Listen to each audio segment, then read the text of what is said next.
Okay, the subject today that I'd like to talk about is why should this matter to me? Okay, we've talked about virtual reality in the last video. So why is it important? It's like, what's it to the average guy in the street? We know that it is a way of modeling reality and that it's competing with a materialistic viewpoint, which is about space, time, energy, mass. And in a virtual reality, you also have time, and space is computed, energy is computed, and mass is computed. Everything's computed. So the only thing they have in common is they both have time. Other than that, they're totally different ways of looking at reality. And one of the interesting things from the scientific viewpoint is that virtual reality solves a lot of the paradoxes, of the big mysteries in science. Why should particles in quantum mechanics be described as probability distributions? Why should the speed of light be a speed limit in this reality frame? Why can particles tunnel out of barriers that they should not be able to tunnel out of, and on and on? How does entanglement work? And lots of these paradoxes that science just does not understand. And virtual reality gives very rational explanations. But that really doesn't concern the man in the street. He's not really that interested in the details of physics. What's important to the everyday person about virtual reality is that it makes some pretty profound statements about what we're doing here. Why are we here? If you've asked those big questions, why am I here? What's the purpose of life? What's the point of my existence? How do I know, what's right from wrong? How do you know what's ethical and what's not ethical? These are big questions. And people will tell you, well, that ethics thing and that right and wrong, that's all just relative. Some things that are right some places are wrong other places, and it just depends on what people agree to, how they see the world. Well, that's not quite true. There are some absolutes in morality, and there are some absolutes in ethics. And you do have a very specific purpose for being here, for living this life, struggling the struggles that you find yourselves in. And this lifetime is just a lifetime. You are consciousness, and consciousness is immortal. Well, now that's a big one, right? You are immortal because you are consciousness, and consciousness is immortal. Consciousness doesn't die. The avatar dies. You see, in a virtual reality, your body is a computed avatar. And that computation has to occur someplace else, or in someplace other than here, someplace not physical, because here is physical. We interpret the reality that we're in as physical, and the realities that we're not in as non-physical.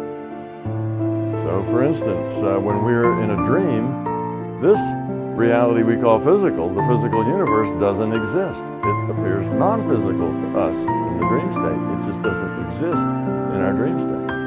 And when we're here, this reality seems physical, and our dream reality seems to be non-physical. So physical or non-physical is just a point of view of the observer.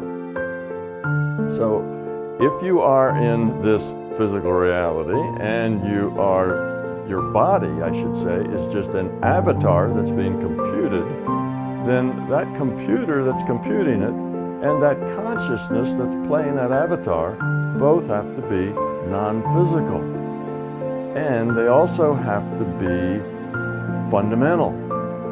You see, if this is a virtual reality, not only is the computer and your consciousness non-physical to you, which means this idea about your brain creates consciousness is wrong, which means you as a consciousness are immortal, but it also means that you have a purpose. You have a point. There's some reason for you being here. Virtual realities don't just exist for the fun of it. They don't create themselves with no purpose in mind. It's a rather large to-do to compute this physical universe, and it wouldn't be done, and the resources wouldn't be used if it weren't important. And what is your job here? What is it that brings you to this virtual reality as a consciousness to play this physical body that is your avatar? Well, you are supposed to grow up here. You are supposed to improve the quality of your consciousness. You are supposed to evolve your consciousness. You see, the computer and the player are both consciousness. Consciousness is an information system. Part of that information system serves as a computer. Part of that information system serves as your player. Your player is playing because it needs to have experience and make choices. And by the quality of those choices, he either evolves or de-evolves the quality of his consciousness. And because this is a hard thing to do, because it means that the conscious being, when it makes good choices and learns how to make better choices, it actually becomes a different being at that point. It changes itself, who it is, what it is. It's not a matter of acting. It's not that it needs to act better or act higher quality. It has to be better. And changes in being actually change the being. So you become somebody else. But it's a difficult thing to do, to change who you are. It's something that takes a lot of experience and a lot of choices.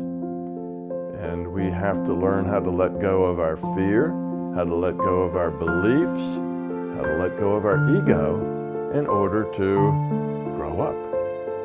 Now, in science terms, I call this lowering entropy. Entropy is a measure of disorder. So the more disorder you have, then in your consciousness, the more disorder you have in your consciousness, then the higher the entropy in your consciousness, or of your consciousness. Okay, the less disorder you have, which means the more information you have, then the lower the entropy is in your consciousness. And we can make a logical connection, which I really don't have time to do this, but maybe we'll do this on the next video. There is a logical connection between lowering the entropy of your consciousness and becoming love, caring about other, letting go of ego, not being self-centered, cooperative with other people, caring, compassion. All of these things are low entropy behaviors, low entropy ways of being. And that's what you're here for, to learn to become love. Not just act loving. Again, we're not talking about acting. We're talking about being. That's why you're here. You are immortal in the sense that when this avatar dies, it's the same as when your avatar in your video game dies. When your elf dies in World of Warcraft, what happens? Well, you either go get a new elf or you resurrect the old one and you get back in the game.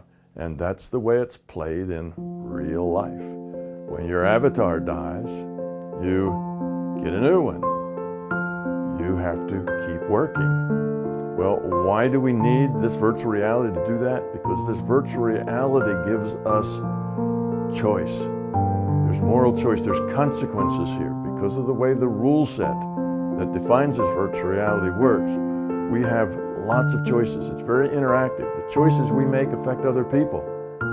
The choices other people make affect us. Constantly you have new things to deal with.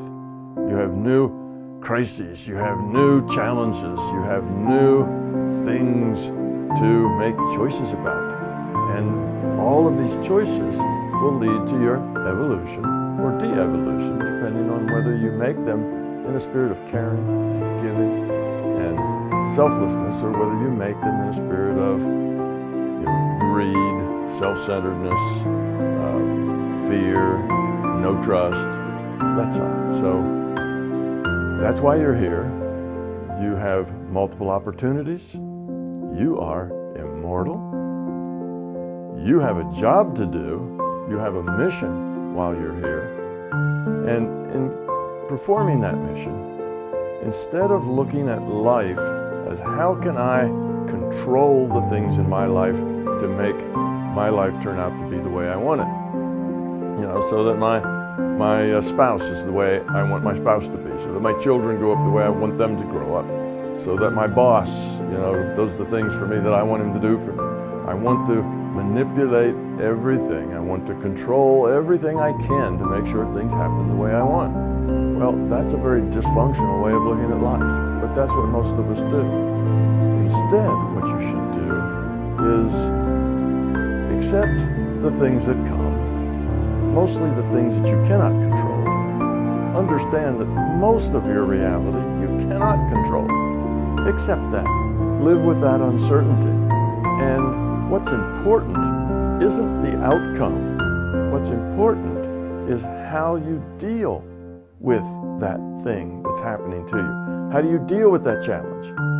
How do you deal with that pain? How do you deal with that joy? How do you deal with the things that happen to you? Exactly what happens to you, yes, it's still important, but not nearly as important as how you deal with it. You see, that's where the learning comes from. So if we put our focus on accepting those things that we cannot control and dealing with them in a positive, caring, cooperative way, then we will optimize our lessons here.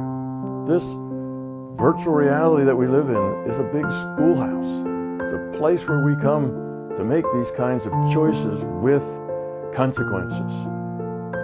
That's why we're here. That's why virtual reality means something to everybody. Because if you do that, if you do grow up, if you do become more cooperative, caring, less ego, less belief, less fear, you will find that your life becomes wonderful.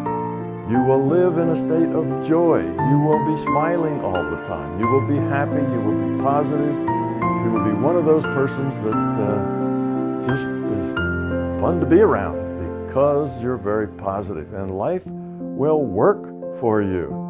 Whatever you need, whatever's important to your growth will just be there, just when you need it, just in time. So the reality system rewards those who are learning and growing and becoming love. And for those who are full of ego and fear and belief, well, they struggle and struggle and struggle.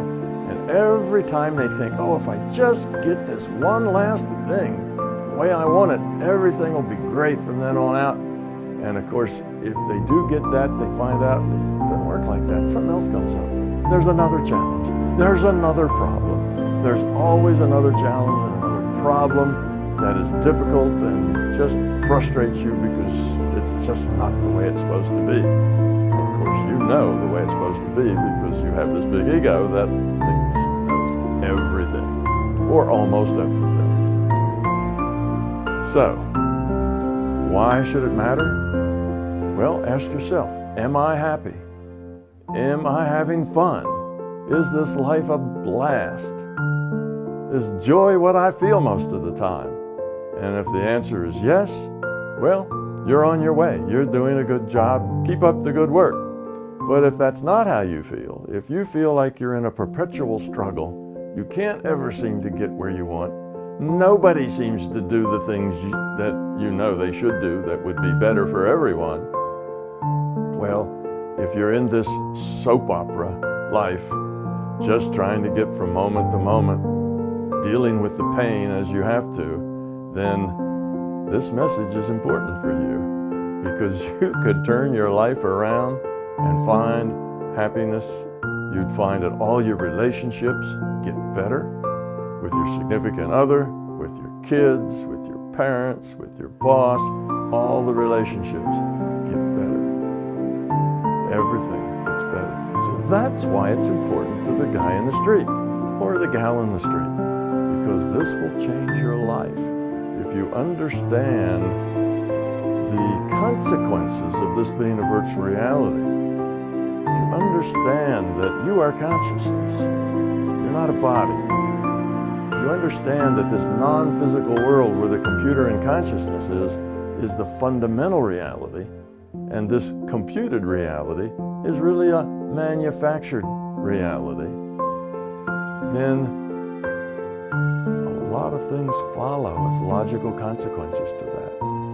And in the end, whether you're a happy person, a happy camper, whether you're enjoying your life, or whether you're miserable and you're struggling and just can't seem to get it to work for you, well, those are the differences between people who are evolving positively and those that aren't evolving at all or are evolving negatively. So that's why it's important to the man industry. It needs everything. It's important. And the more you understand how this works, the easier it will be for you to change who you are and become that happy person. Now, I've made a lot of assumptions here, things that sound like assumptions, putting things together like low entropy has to do with becoming love. But all of these are actually logically derived. This is all part of the science of MBT, my Big TOE. These are all part of the science of MBT. And there's logic behind all of these statements. I just don't have the time to derive them all logically in this 10 or 15 minute video. So you can find it in the books. The books are on sale wherever books are on sale, and if you don't want to buy them, they're free on Google Books. I have hundreds and hundreds of videos on YouTube, and if you'd like to find out more about the facts or how to derive these ideas, then go to YouTube and watch those videos.